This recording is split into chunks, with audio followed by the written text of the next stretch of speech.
District game, you know what I mean? So anytime it's a district game, it's super, super important. You know, that puts us 1-1 back in the district, gets us back into, you know, back into the black as 4-3.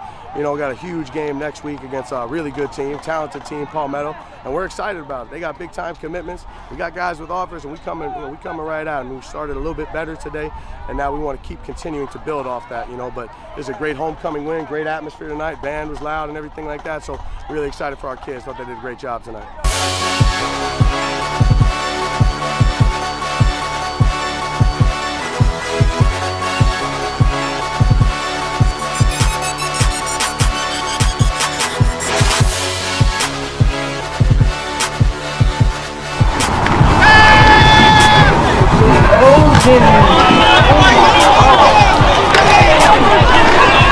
Let's go defense! Let's go defense!